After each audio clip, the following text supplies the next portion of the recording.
Bonjour à tous, joyeux jeudi 2 février.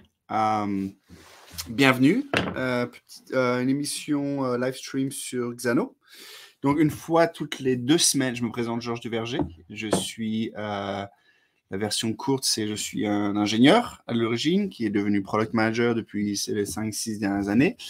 Et maintenant, je fais un peu le consulting à mon compte pour Xano et d'autres outils. Je suis aussi fondateur d'un business en ligne de cookies. Rien à voir, on est très dans le no-code là pour le coup, dans la cuisine. Et une fois toutes les 2 semaines, je fais une petite vidéo au sujet de Xano. Et typiquement, ce qu'on fait, c'est on regarde les release notes, les dernières sorties, les améliorations, les bugs qui ont été fixés, etc. Et on les teste, on teste tout, on met les mains dedans, on voit un par un quels ont été les changements, ce qui est en fait une excuse, une gimmick pour tous se refamiliariser avec l'outil. Voilà, donc là, bonjour à tous, il y a quelques-uns qui joignent, dites-moi d'où vous venez. Je m'excuse encore pour le live stream d'il y a 2 semaines. Oh là là, mauvaise journée, j'avais pas partagé l'écran, il y avait du mauvais son, enfin, dans les choux, ça arrive une fois de temps en temps, les choses marchent pas. On va essayer de faire mieux aujourd'hui, donc pour éviter de retomber là-dedans, tout de suite, je partage mon écran, comme ça, là, on retombe pas dans la même erreur. Dites-moi un peu d'où vous venez, qu'est-ce que vous faites, comment vous connaissez Xano, etc. Et puis, salut Julien. Alors, je commence tout de suite, en attendant que les gens se joignent petit à petit. J'ai fait une petite remarque rapide. Ce matin, je me suis rendu compte, je vais sur une petite préparation, je vais sur la page de communauté de Xano pour voir les nouveautés. Et alors, vous allez m'aider si je me trompe, mais je trouve plus. Avant, il y avait une catégorie. Alors, je sais où aller, hein, mais avant, il y avait un lien pour les release notes qui était sur la droite. Et maintenant, je le trouve plus. Alors, je vais dans discussion. Pareil, je vois plus le lien sur les release notes. Je vais dans catégorie. Je vois plus le lien directement pour les release notes. Et donc, un peu embêtant. En me disant ça, je suis en train de me dire, c'est peut-être parce que je suis délogué. Donc, voyons voir. Oups, non, ça c'est pas bon. Voilà. Excusez-moi. Hop. Oh, bah alors qu'est-ce qui se passe? Attendez, je vais retrouver mon mot de passe pour 2 secondes. Ah oui, c'est notre Circle, qui est l'outil communautaire. Je vais y arriver. Hop. Ah, ça y est. Et donc maintenant, alors est-ce que les choses changent? Si je reviens juste sur l'aspect communauté, est-ce que je retrouve, maintenant je suis connecté? Non, c'est toujours pas là, dans mes discussions. Je vous rassure, j'ai la solution, hein, mais je vous partage un peu le problème pour commencer. Alors, il y a évidemment l'entrée ici, une par une, mais je ne vous trouve plus la catégorie. Alors, ce que j'ai fait au final, ah bah voilà, ah bah elle est là.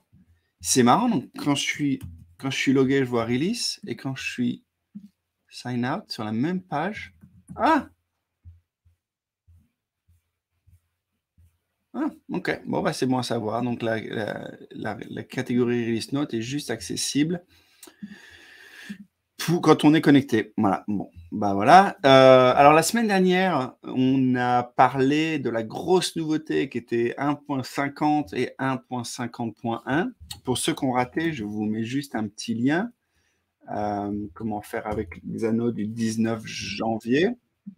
Donc là, vous voyez le son pourri et l'écran pas partagé. Je m'en suis rendu compte éventuellement, donc je l'ai partagé à la fin. Mais voilà, donc il y a la playlist. Je vais vous mettre le lien directement vers la playlist, comme ça vous pouvez tout voir. Donc on a déjà parlé, c'était essentiellement toutes les stacks, le function stack V2, donc la collaboration, la possibilité de faire des groupes, la possibilité d'éditer, de publier, de faire des drafts, de mettre des messages de commit, d'avoir le panneau de run and debug qui reste scotché sur la droite. Donc tout ça, on en a déjà parlé. Donc il n'y a pas de nouvelle release. Donc de 2 choses l'une. Si vous avez des questions, n'hésitez pas dans le chat à les poser. Ou sinon, j'ai un petit projet dont j'aimerais vous parler. Donc, je pense qu'on va partir là-dessus. Je vais vous parler d'un petit projet sur lequel je travaille. Donc, je vais fermer tout ça. Voilà, je vais me mettre tout au début. Et alors, je vous explique un petit peu. Je vais m'ouvrir Xano. Voilà, je vais me connecter.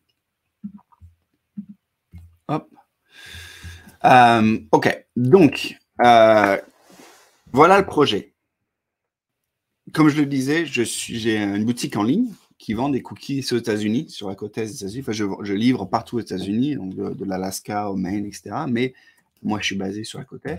Le cookie, ça va être important dans l'explication du projet. Voilà, ça c'est le site, c'est un site Shopify. Donc, je ne m'attarde pas dessus, hein, assez basique, mais voilà, on vend des cookies, on clique dessus, vous pouvez voir le cookie, vous pouvez changer les configurations et vous pouvez aller. Tout le concept, c'est qu'en fait, vous pouvez customiser. Vous voyez, là, vous pouvez mettre le message que vous voulez sur ce cookie.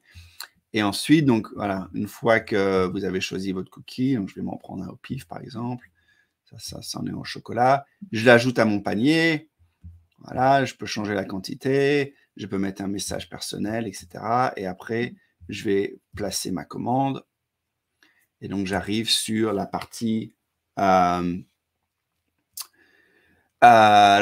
checkout de Shopify. Donc là, je mets mon nom, mon adresse, etc. Et je paye et c'est fini. Voilà. Donc ça, c'est vraiment e-commerce de base. Ce que j'ai fait, moi, c'est que je voulais avoir des notifications sur quand est-ce que les gens arrivent sur le site, quand est-ce qu'ils ajoutent quelque chose au panier, quand est-ce qu'ils passent une commande. En fait, à la base, le premier besoin, c'était quand est-ce que les gens passent une commande. Je voulais avoir une notification qui me disait « Quelqu'un vient de passer une commande ». Donc, ce n'est pas un besoin d'analytique. J'ai aussi un besoin d'analytique où j'utilise Amplitude et je fais mes rapports pour voir un peu les fenêtres, la conversion, qu'est-ce que les gens ont regardé, combien de temps ils ont passé, etc. Donc, c'est un peu l'analytique classique.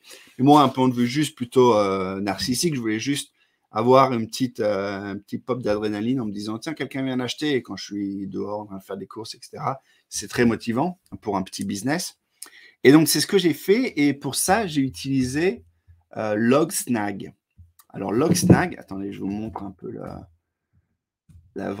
page d'accueil qu'ils ont refait d'ailleurs il n'y a pas très longtemps. Qui est un super outil que moi j'apprécie beaucoup. J'en ai parlé un peu sur le Slack de No Code France, qui vous permet donc de. En fait, ça traque tous vos événements de manière agnostique. Ça peut être n'importe quel événement. Donc, ça peut être, vous voyez, on va regarder les exemples. Hein. Un membre de l'équipe a été ajouté, du feedback a été reçu, quelqu'un joint la mailing list, quelqu'un vient de s'enregistrer, quelqu'un vient de créer un profil. Donc, tous les événements, typiquement, beaucoup de compagnies, en tout cas aux États-Unis, ont des channels Slack pour ce genre de choses. Donc, elles viennent populer ou remplir des channels, des canaux Slack avec ces notifications. L'intérêt, Slack, et ça, cette approche, c'est bien, parce que particulièrement, Slack, c'est bien pour la communication. Donc, vous avez une notification qui arrive et les gens peuvent se mettre à discuter autour de ça. Là, Logsnag, c'est vraiment plus sur l'aspect notification. Et donc, ça arrive sur mon téléphone. Donc, ça, c'est pour un exemple, comme je le disais, pour les activités utilisateurs. Il peut y avoir un exemple pour tout ce qui est billing, tout ce qui est donc, paiement, etc. Commande, donc ça, c'est vraiment mon cas d'utilisation à moi. IoT, c'est vrai que ça peut être intéressant. Quelqu'un vient d'ouvrir la porte. Si vous avez des objets connectés dans votre maison, votre frigo est resté ouvert, la machine à café s'est lancée, le garage est ouvert, et tout ça. Bref, en infrastructure, si vous voulez aussi, votre site est down, si vous voulez prévenir certaines personnes qui sont on call, etc. Donc ça, c'est vraiment la partie de base, qui est la notification. Et donc, ça arrive sur votre téléphone. Et vous voyez, par exemple, ce que j'ai, les 3-4 actions que j'ai fait au début de cette vidéo, quand j'ai ajouté mon cookie au panier et je suis allé check-out, eh ben, ça m'est arrivé comme notification sur mon téléphone. Donc là, maintenant, j'ai eu mon notification. Le chariot a été mis à jour, quelqu'un est passé au check-out, etc. Donc, je ne suis pas allé jusqu'à passer commande, donc je n'ai pas la notification de commande, mais j'ai eu toutes ces notifications-là. Évidemment, je peux avoir une granularité sur qu'est-ce que je veux recevoir et pas recevoir. Il ne faut pas que ce soit non plus trop bruyant. Un autre avantage de Logsnag, je sais que je fais un peu la pub, mais ça explique un peu la volonté derrière, c'est que ça vous permet de faire un peu d'analytique au sens où, par exemple, des fenêtres de conversion. Donc, à mon sens, ce n'est pas l'utilité primaire de l'outil, parce que pour ça, c'est vrai qu'un Amplitude ou HIP ou Mixpanel ou Google Analytics peut potentiellement faire un meilleur boulot, en tout cas plus complet. Mais c'est une super valeur ajoutée. Une fois que j'ai toutes ces notifications, je peux avoir très rapidement, automatiquement, une vue sur mes fenêtres, etc. Et un autre point qui est très intéressant, qui est illustré ici, je pense. Ouais, encore une fois, pas forcément l'utilisation principale, parce que les autres outils d'analytique peuvent le faire et potentiellement le faire mieux, mais ça vous permet de traquer, par exemple, un user journey, donc de savoir, une fois que quelqu'un a passé commande, je peux suivre quelles ont été les actions qu'il a fait avant. Peut-être il a visité le site il y a 3 jours, ensuite il a liké une photo sur Instagram, parce que comme je peux amener des événements de tous les côtés, ça me permet vraiment d'agréger le voyage d'un utilisateur de manière un peu holistique, de manière un peu complète. Donc, je peux voir, il a liké un post Instagram, ensuite il est allé voir la page, ensuite il nous a envoyé un email avec une question, 3 jours plus tard, il a regardé la fiche produit, le soir, il a mis dans son chariot, et le lendemain, il a passé commande. Donc, ça vous permet vraiment de traquer un peu ce parcours-là, ce qu'on appelle journey tracking. Et finalement, Insight, je vais passer sur Insight parce qu'on rentre un petit peu dans les détails, je ne veux pas être trop long. Mais voilà, donc ça, c'est ce que ça permet de faire. À quoi ça ressemble l'application? Principalement, l'intérêt, il est mobile. Donc, il y a une application mobile qui vous envoie une notification, etc. Pour le live stream, je peux vous montrer la version web. Donc là, par exemple, ça, c'est mon feed pour ma boutique en ligne. Donc là, vous voyez, ça, c'est moi tout à l'heure, là, qui a regardé la page de checkout. Donc, je peux cliquer dessus.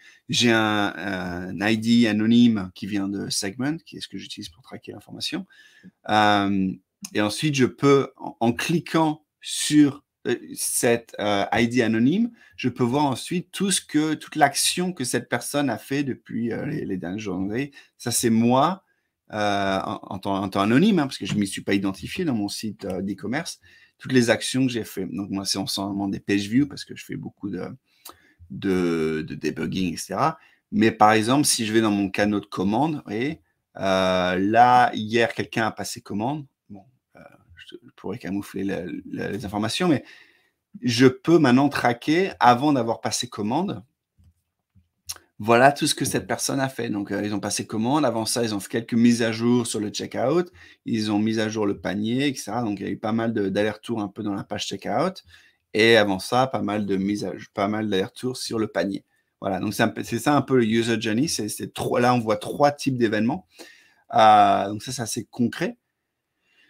Ce que j'ai parlé de charts, donc d'analytique, là, vous voyez, par exemple, j'ai un début de funnel de conversion, donc les gens qui ont créé un panier, les gens qui ont créé un checkout et les gens qui ont passé commande. Donc là, j'ai un 5% de conversion qui est probablement un peu plus haut que la réalité, parce que ça c'est un peu un test là, que je viens de mettre en place. Mais donc, ça me donne ces informations-là de manière automatique. Voilà. Bon, donc ça, c'est tout. Il fait d'autres choses, mais je n'élabore pas trop parce que le but, c'est pas de parler de Logsnag.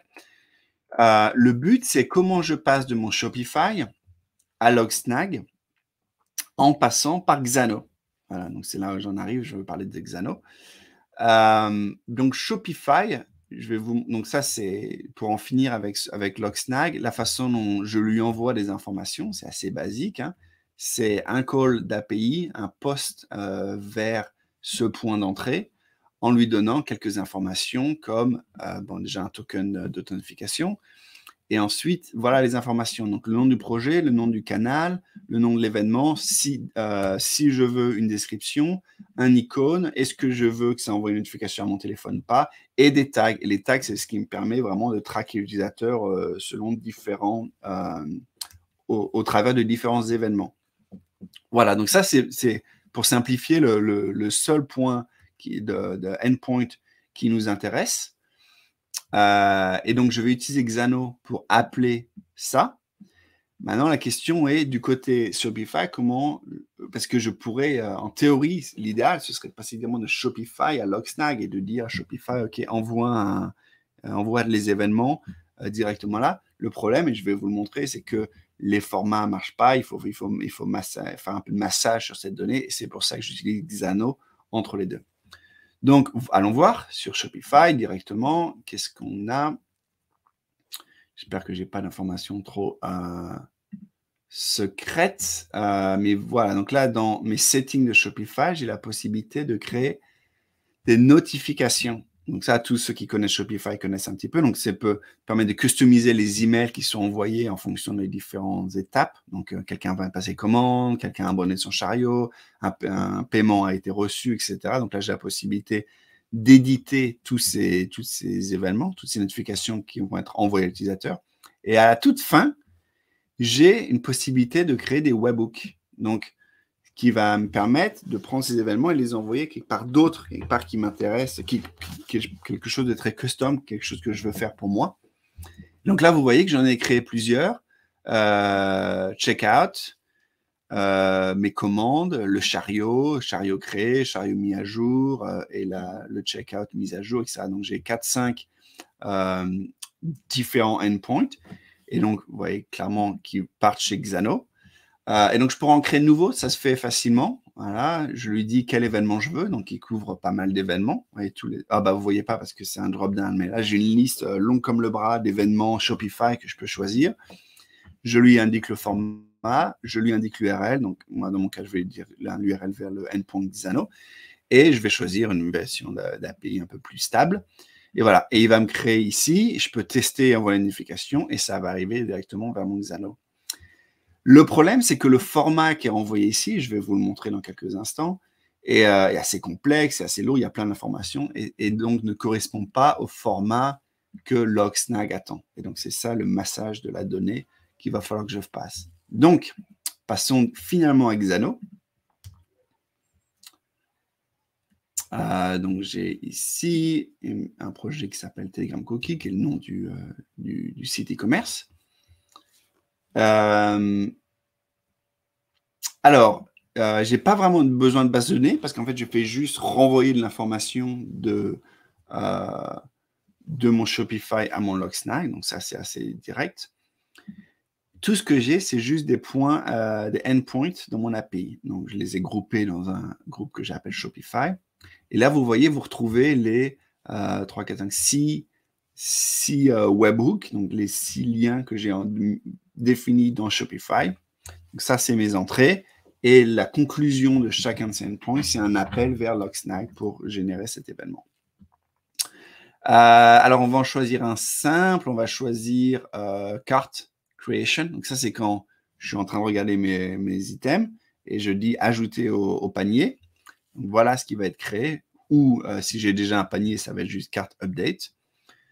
Et tout cela sont sensiblement derrière la même chose. Enfin, le nom de l'événement va changer, etc. Là, donc, l'information change un peu, mais le format est sensiblement équivalent. Donc, c'est pour ça que je vais juste me concentrer sur un, puis ça vous donnera une idée des autres. Voilà, donc quand je l'ouvre, il y a 2 choses principales à voir. Premièrement, je vais vous montrer un peu le format de ce que me renvoie Shopify. Donc, pour ceux qui n'ont pas l'habitude de Xano, un bon moyen de savoir un peu le format que vous avez reçu, c'est de regarder dans votre historique de requêtes. Vous voyez, là, vous avez toutes les requêtes qui ont été reçues. Et donc, ça vous permet, voilà, dans Input, je vais regarder, je vais copier tout l'input qui a été reçu. Moi, j'aime bien aller dans un site qui s'appelle JSONLink, comme ça, je copie, colle ça ici, et comme ça, je peux valider le JSON et aussi le mettre en place, le mettre en forme, ce qui me permet de le lire un peu plus facilement. Donc voilà, ça, c'est ce qui a été envoyé par Shopify vers Xano. Alors, petite anecdote, quand vous avez un site Shopify, il y a beaucoup de robots ou de spam qui créent des chariots et qui vont même jusqu'au checkout, évidemment, qui ne passent pas commande, qui ne payent pas, parce que ça ne ferait pas de sens pour eux, mais qui font ce flow de créer un chariot, ajouter quelque chose, aller jusqu'au checkout. Et qui mettent une note, généralement, quand ils le font. Donc, vous voyez, là, par exemple, ça, c'est du spam. Voilà, je ne sais même pas ce que ça fait, c'est un robot, etc. Donc ce n'est pas une vraie action, enfin, c'est une vraie action, mais c'est spam. Je ne sais pas pourquoi. S'il y en a qui ont une idée, qui ont un site e-commerce ou qui ont peut-être une meilleure logique que moi et qui comprennent pourquoi les robots font ça, dites-le moi parce que personne ne le voit à part le propriétaire du site d'e-commerce. Et encore, je le vois juste si vraiment je fais attention à mes notifications, donc je ne vois pas l'intérêt stratégique de ce spam, mais bon, il existe. Donc voilà ce que je reçois. Voilà à quoi ça ressemble. Donc, je retourne dans mon Xano. Malheureusement, comment expliquer ça?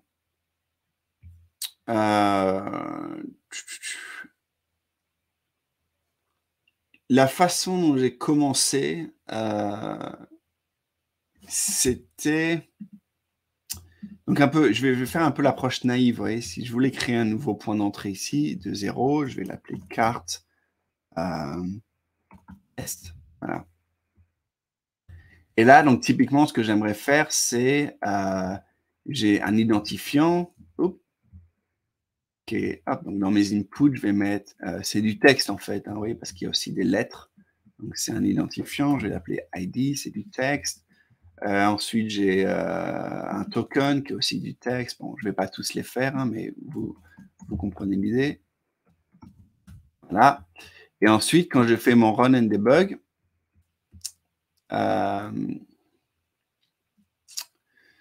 comment expliquer ça?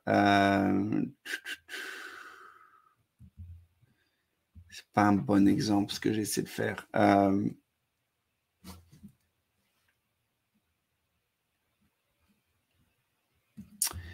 OK, je vais, parce que celui-là, ce cas d'utilisation-là, la création est assez simple, hein. Comme vous voyez, c'est tout à plat.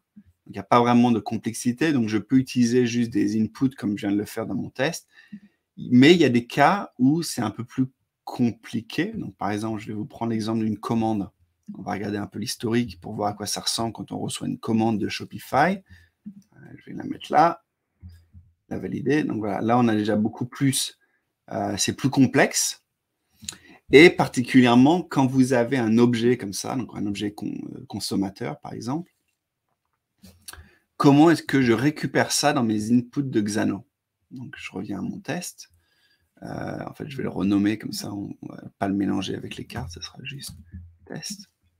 Voilà, donc il doit être à part maintenant. Voilà, test. Ça va être un post aussi, je vais le mentionner. Hein. On va faire ça bien autant.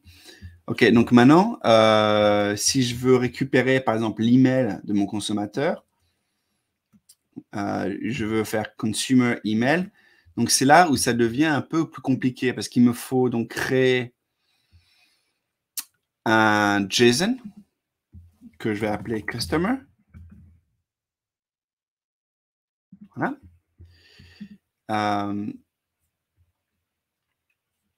Le problème, c'est que, donc là, typiquement, dans mon ID, je reçois foo, dans mon token, je reçois bar, et là, je reçois, à quoi ça ressemblait encore? Voilà, c'est un dictionnaire avec dedans email, et moi, j'ai envie de récupérer cet email. Voilà, c'est ça un peu tout mon challenge. Donc ça, c'est l'email d'un consommateur, donc je vais l'ignorer. Voilà, foo, ça, c'est tout mon challenge d'arriver à récupérer email. Donc là, je vais juste faire excusez-moi une seconde. On va faire un stop and debug. On va juste montrer le résultat. Donc, consumer. Voilà. Rerun. Donc, maintenant, il m'a ressorti tout l'email. Et si je veux, je peux faire email. Voilà. Et maintenant, je récupère juste l'email. Alors, pourquoi donc, je peux faire comme ça pour récupérer toutes les informations donc, qui m'intéressent dans cet objet-là. Pourquoi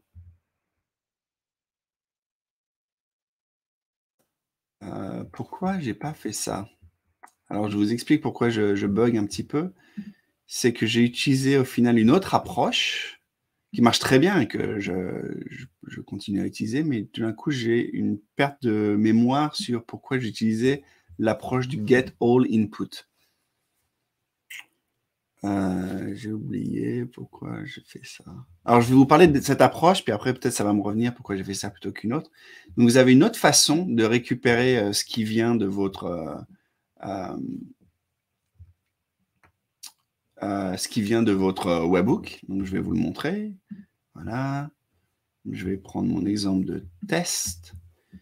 Et c'est cette fonction. Donc, au lieu d'ajouter vos inputs ici, vous pouvez utiliser la utility function qui s'appelle get all input. Donc, ça, c'est très bien pour les webhooks. Ils le mettent d'ailleurs justement entre parenthèses. Et là, je vais lui mettre JSON. Et ensuite, donc là, j'ai récupéré vraiment tout cet objet-là. Et ensuite, je peux faire quelque chose comme... Oh, excusez-moi, je mets ça après. Au lieu d'utiliser l'input, ce que je peux faire, c'est mettre juste json.customer.email. Non, autant pour moi. JSON. Bah, je peux déjà vous montrer à quoi ressemble le JSON tout court.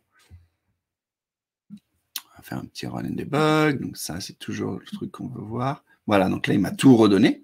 Très bien. Et maintenant, je peux parcourir mon information. Voilà. Save. Et si je tourne ça, maintenant, je peux récupérer juste l'email. Donc voilà, c'est une autre approche. Ou bien je définis tous mes inputs, ou bien j'utilise la fonction get all input. Et je reviens par contre sur mon point, sur mon problème, c'est qu'il y a une raison pour laquelle je ne pouvais pas utiliser ça et j'ai utilisé get all input, mais cette raison ne revient pas. Cette raison ne revient pas. Ah, est-ce que c'est... Pourquoi cette raison ne revient pas? Je pense que c'est lié au format. Je pense que c'est lié au format.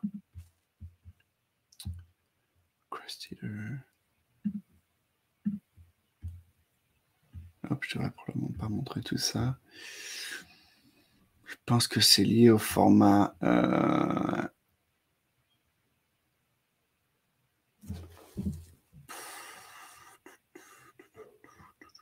Ouais, j'ai oublié. Bah, et puis, attends, je vais essayer de me rappeler la mémoire parce que j'ai posé une question sur le site communautaire de Xano.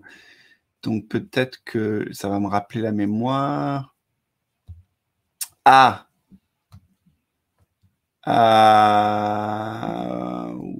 Ouais. Attendez. Ouais, voilà.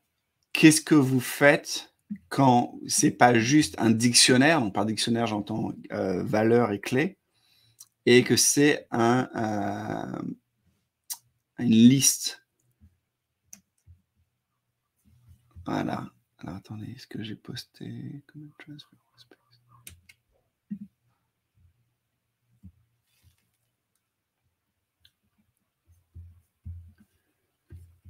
Ok, je croyais avoir posé une question. Je peux regarder, est-ce que j'ai toutes mes questions que j'ai posées là? Qu'est-ce que j'ai posé récemment? Ah, voilà. I'm trying to catch a webhook from Shopify. Donc voilà, donc là, le format est celui-ci en fait. Et donc il n'est pas juste un dictionnaire, mais une liste. Whether or not I use a JSON or an object input, I will end up in the run debug. Voilà, donc il n'y avait pas la possibilité, en tout cas pas à ma connaissance, donc si vous savez, de récupérer une liste dans l'input. Il faut vraiment que vos inputs, ce soit un dictionnaire, donc email, customer, des choses comme ça. Mais si j'en reçois plusieurs, ça ne marche plus. Et pour une raison ou pour une autre, c'est en fait le format que me retourne Shopify, donc ça ne marchait pas. I don't have the control, so I cannot do it.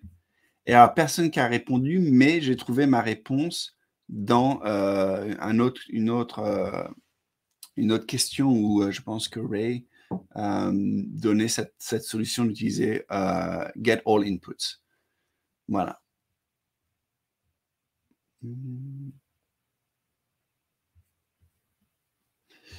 Voilà, donc voilà la raison. Bref, quel que soit si vous utilisez input ou get all input, moi je vais rester avec mon get all input.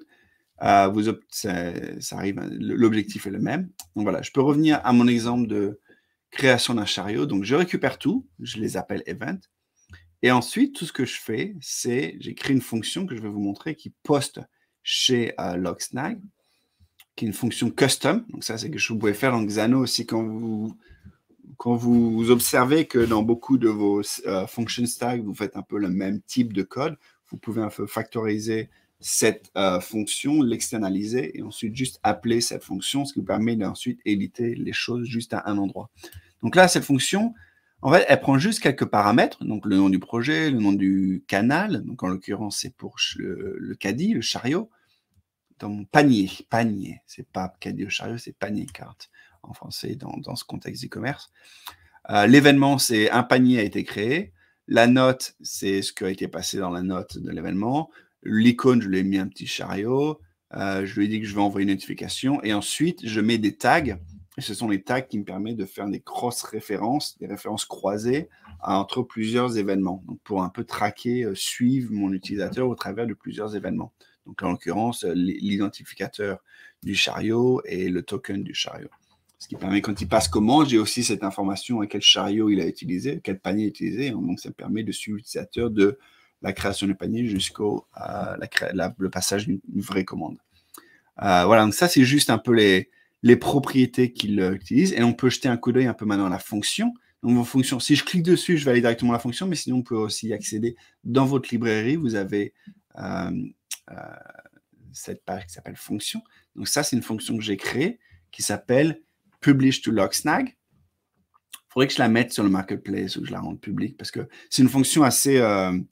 bon, là, il faudrait que je la nettoie un petit peu parce que je crois que j'ai encore mon API key dedans, mais c'est une fonction assez standard, en fait, qui permet de faire l'appel, si vous vous souvenez, je retourne un peu ici, qui permet de faire un appel à cet endpoint de Logsnag. Donc, voilà, c'est tout ce que fait cette fonction-là, on peut regarder. Donc, en entrée, elle prend en fait tous les paramètres qu'il faut lui envoyer. Donc, projet, canal, événement, description, icône et tout ça. Donc là, c'est tout dans mes inputs. Et ensuite, c'est juste une fonction qui s'appelle API request, donc qui va appeler ce endpoint, qui est celui qui est défini dans la documentation. Donc, j'ai rien inventé. Et voilà à quoi ça ressemble. Donc, voilà l'URL. C'est un post. Et je vais créer mon objet en lui disant que le projet, c'est ce que tu as reçu de l'input projet, le canal, c'est ce que tu as reçu de l'input canal, etc., etc. Et à la fin, bon, bah, c'est là où je dis qu'il faudrait que je nettoie mon code d'authentification. Il faut que je le mette dans un settings. Comme ça, si vous dupliquez la fonction, vous pouvez vous-même éditer votre propre code d'identification pour votre propre projet. Donc, il me reste ça à faire avant que ce soit vraiment une fonction que je puisse partager à d'autres. Mais voilà, donc c'est une fonction très basique. Hein, c'est vraiment... entrée-sortie, elle ne fait pas grand-chose, elle ne masse pas beaucoup de données. Elle masse pas beaucoup de données. C'est vraiment, ça prend les inputs et ça les envoie à Logsnag. Et voilà, et c'est tout ce que j'ai besoin. Donc, en résumé, je reprends un peu de recul. On a Shopify. Ok, je vais prendre une petite pause. Résumé donc de tout ce qu'on fait. Dans Shopify, j'ai créé des custom notifications. Donc, j'ai mes notifications de Shopify, comme quelqu'un qui vient de créer un panier, créer une commande, etc., qui vont être envoyées vers un endpoint Xano. Et donc, c'est là où je le définis. J'ai mis l'URL, je lui ai mis quel événement je suis intéressé. Je peux en créer autant que je veux. Dans Xano, ça arrive ici. Donc, ça, c'est les 4, 5, 6 pour l'utilisation, l'événement Shopify qui m'intéresse. Dans chacun de ces endpoints, ce que je fais, c'est que je récupère tout ce qui m'a été envoyé dans le JSON par Shopify. Et ensuite, je prends quelques informations intéressantes et j'appelle la fonction pour publier à Logsnag en lui passant juste ces bribes d'informations qui m'intéressent. Et ensuite, dans Logsnag, ça s'affiche.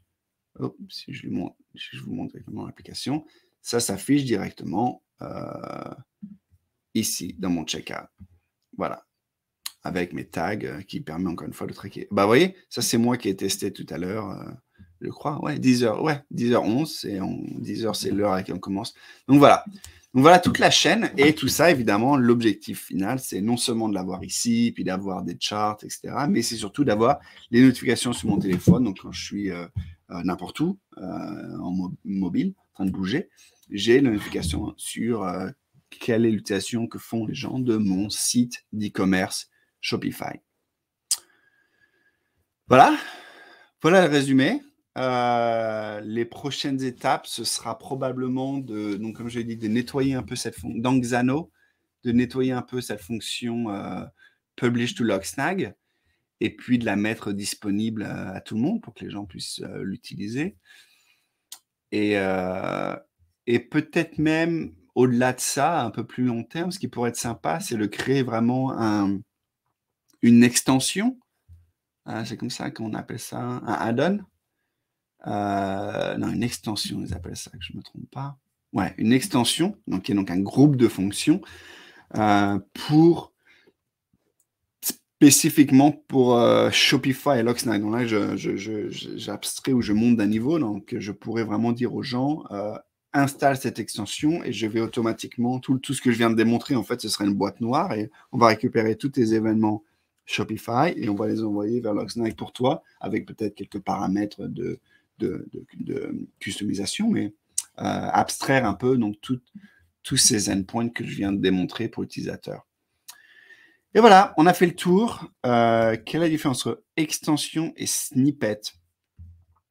C'est une bonne question. Snippet, c'est vraiment si j'ai là, si j'ai cet endpoint-là, je peux l'envoyer. Donc, je peux t'envoyer cette combinaison de input, function stack et output. Donc là, je peux créer le snippet. Je peux aussi lui dire, est-ce que ça, en l'occurrence, celui-là, il touche pas de base de données, mais si ça touche une base de données, je pourrais l'inclure également. Donc, je peux t'envoyer en fait juste l'équivalent de un endpoint, un point d'entrée de mon API. Alors que une extension, c'est en fait une suite ça peut être par exemple tout ça, ça peut être ces 5 endpoints. Donc, c'est une extension, ça peut être vraiment gérer tout mon Shopify, enfin toute ma connexion avec Shopify. Donc, par exemple, je peux vous trouver un exemple. User Authentication, c'est un bon exemple. D'ailleurs, ils écrivent un peu, c'est a group of functions that serve one purpose. Donc, dans mon cas, le purpose, l'objectif, ce serait de connecter Shopify à Logsnag sans avoir à rien faire. Là, l'exemple qu'ils ont, c'est User Authentication. Est-ce que je peux vous montrer un peu? Regardons par exemple celui de Twitter. Et donc, ça inclut 2 endpoints, 2 databases, 4 fonctions et 2 donc settings, 2 variables d'environnement. Donc, c'est vraiment plus un groupe de choses qui permet un groupe d'endpoints, de tables, de fonctions et tout ça packagé en un qui permet de résoudre un problème. Alors que snippet, comme son nom l'indique, c'est beaucoup plus juste un petit bout de fonction, un petit endpoint pour débloquer quelqu'un, lui montrer comment ça marche, etc. Voilà la différence. Donc, en quelque sorte, le snippet, c'est vraiment un sous-ensemble des extensions qui sont à plus haut niveau. Est-ce que ça répond à ta question, Guillaume? Dis-moi si ce n'est pas le cas. Et je serais curieux, ce serait bien. J'ai fait les snippets. Et professionnellement, j'envoie des snippets à des gens, etc.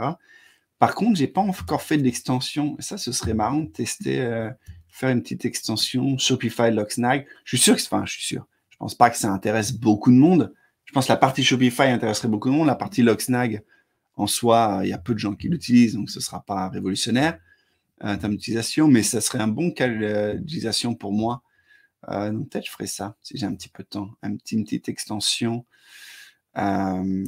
Petite extension Shopify Logsnag. Voilà, bon, c'est tout ce que j'ai pour vous aujourd'hui. Encore une fois, comme il n'y a pas de release note, on a parlé un petit peu de ce petit projet-là. Si vous avez un shop Shopify, une boutique Shopify, ou si vous utilisez Logsnag, ou si ce genre de petit projet vous intéresse, faites-moi signe. Je suis curieux de savoir qu'est-ce que vous utilisez, qu'est-ce que vous améliorez, etc. Et puis voilà, c'est tout. Mais je vous dis à dans 2 semaines. Et d'ici là, portez-vous bien. Utilisez Xano et faites signe si vous avez des soucis avec Xano. On s'en reparle. Allez, salut tout le monde. Je vous remets le générique de fin, si je le retrouve. Allez,